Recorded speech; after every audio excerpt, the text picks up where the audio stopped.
My mother was half Lombax. Oh dear. Ratchet and Clank, that platformer we all know and love. Since the last installment, since finishing up your arsenal, after going commando, can people stop looking at us? The old franchise in its latest years since, yes, Ratchet deadlocked, left some of us wondering what exactly was in store for our favorite furry hero and his metallic sidekick, since the 2005 release didn't exactly leave much hope for the series, besides a good Mario treatment at your local Prairie Farms warehouse. Some time's passed, and since the release of the newest consoles of the era, fans of the series were looking for some hope. Although with the direction of Deadlocked, and the ensuing rise in popularity of first-person shooters and online gameplay, left some doubt for Ratchet and Clank fans. Enter E3, and in 2007 we have this release, Ratchet and Clank Future Tools of Destruction. For those who aren't familiar with the series, Ratchet and Clank is known for combining its third-person shooter action elements with a platformer to create a game based around its guns and gameplay. As the title of the game suggests, you play a character named Ratchet, a furry, cat-like, squirrel-like, dog-like human thing known as a Lombax. He crossed paths some time ago with a robot defect, new Ratchet named Clank, and off they went to save the galaxy. The game's latest installment is visually much better than before. It's native in 720p, which, although the game looks tons better than before, still appears a bit grainy. Although good use of anti-aliasing eliminates most, if not all, the jaggies. The hardware is still the limiting factor here, and even with that in mind, the game is terribly optimized. More on that later. The story begins, and they just throw you in there. The action just starts happening. You're watching the duo go along their business, and then BAM! Quark sends out a message to you where he's being attacked, and then from there, it spreads like wildfire. Suddenly, you're being attacked, and you don't know why, and it's great. Oh, yeah. It's great. You see, right off the bat, you're playing the game and fighting enemies, and it skips the boringness of the slow-moving tutorial. Thank the Lord. Immediately, you notice the game feels smoother to handle and better than before. The UI's been upgraded, it's simple, functional, it's not distracting, and it's self-explanatory. And unlike its predecessor, it doesn't look like someone from Tropicana designed the color scheme. The controls are crisp and responsive, and you have two options to choose from in the options menu.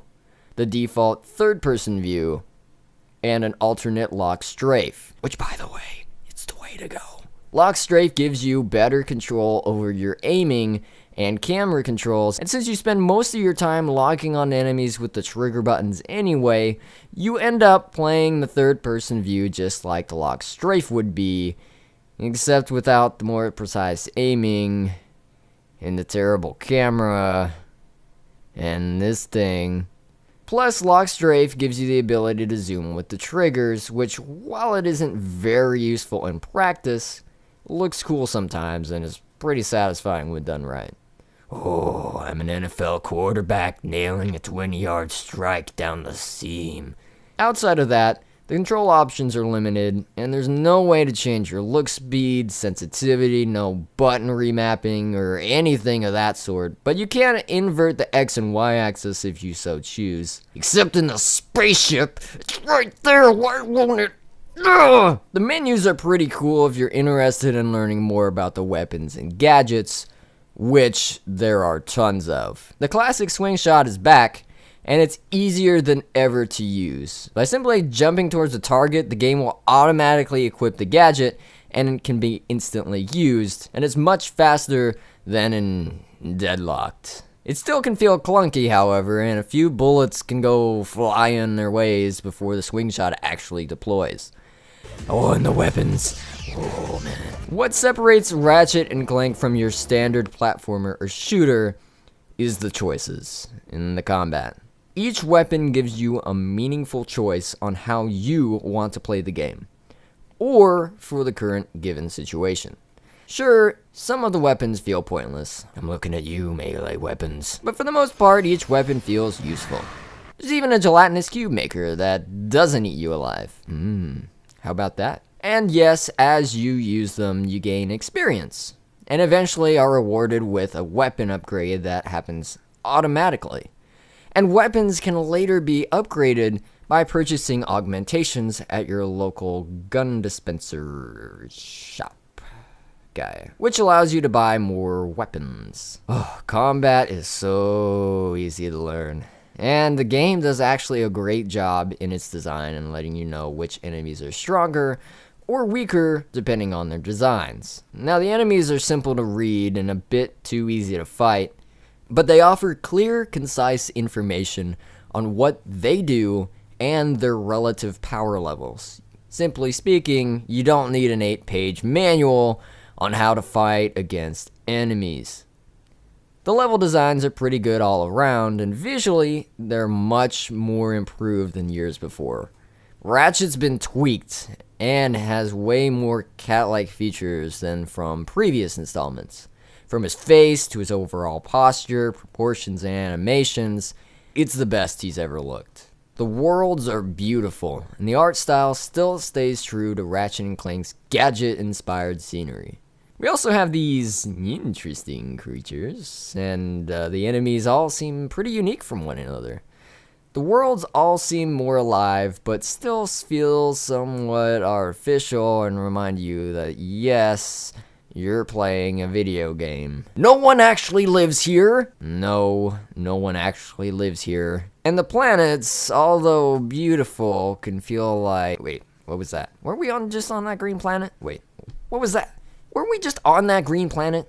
What are with these pirates? Didn't we just fight some pirates? Speaking of pirates, there's a few things in the game that just feel terrible. And I mean, why the heck were these in the game? I know why, 'cause gimmicks.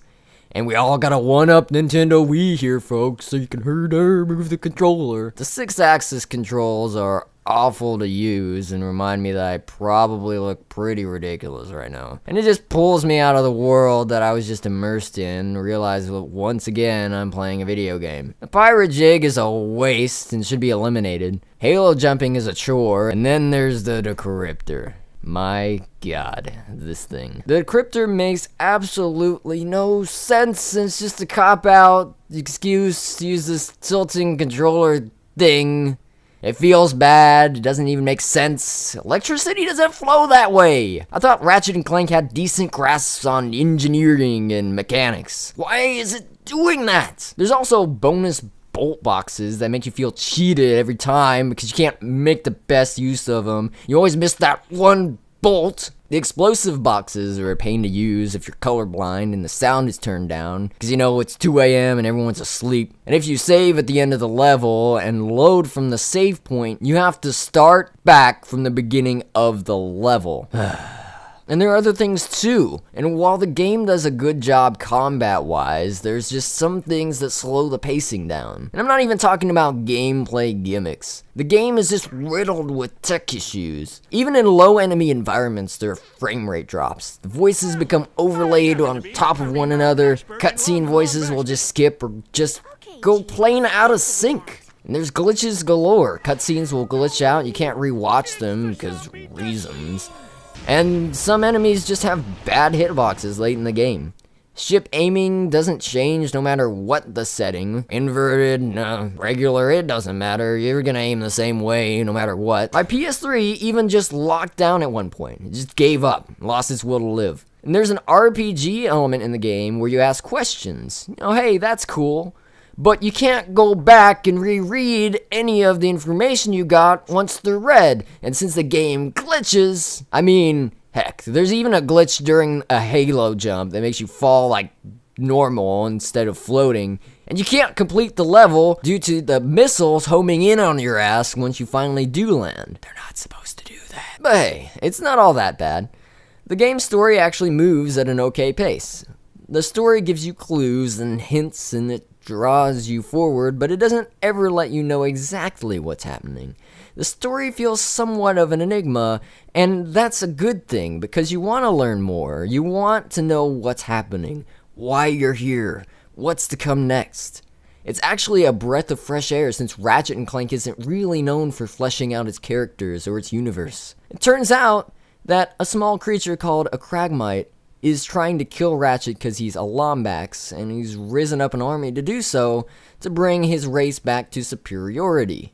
And we find out a few details such as why Ratchet is alone, and we find out a little bit more about the Lombaxes. And Clank actually has a side story that ties into the main story, and when you actually play him in the game, his gameplay ties into his side story. Finally! Playing as Clank isn't just there so you can shove Clank gameplay in there for a little while, like some things are guilty of. And this is all great because you get lost not only in the gameplay, but in what's happening to the characters, and it makes me so happy you don't even understand. Like, I actually felt bad for the enemies at the beginning of the game, because I felt like they were just doing their jobs. Like, killing me wasn't their primary MO, but just a result of having to do their jobs. And it faded later on, but it was neat while it lasted. Even the spaceship had some history and personality. Things you collect in the game aren't just advance the plot, but they're actually tied to it. The music is good, and it keeps things flowing between battles without being heavily distracting, and the sounds in the game are beefed up, and oh damn, that Omni-Wrench sounds good. The humor is good, it's pretty classic, and there's some jokes once again jabbing at Ratchet's physical strength, or lack thereof, and overall, pretty solid. And then there are things that scratch the record and take you out of the moment. The dialogue can seem artificial, especially in the opening scene, which just feels like a cop-out to show off all the cool things you can do. And the game's assistant actually works pretty well at giving you a tutorial, and it feels relatively transparent in part of the game, but there's just some things that are so obvious and you just find yourself saying, yeah, we get it. But overall, the game's a blast, and it's better executed than ever before. You know, sans the tech issues. The replay value is good. You never really get to experience all of the weapons in the first go-around, which is great because there's a challenge mode that lets you keep all the weapons you unlocked, and the difficulty is a little harder to compensate. But let's be honest, you have tier 5 rocket launchers, it's not going to be that hard. And the subsequent playthrough, there's still plenty of unlockables, secrets, and extra things to find to fully complete the game. So the conclusion, 8.7 out of 10, B+. The game is a great adventure and has really solid gameplay to back it up. It features character development we've never seen before in the series, and rock solid fundamentals as usual. Unfortunately, there's just certain elements of the game that are distracting, and that take you out of the world that you need to be drawn into. It's this inconsistent game immersion and swath of technical issues that really prevent the game from providing a top-tier A-grade experience. And with a few minor tweaks here and there, the game could reach its way from pretty good to absolutely stunning. That's it for today's review. Check out some of these other videos, and subscribe down below.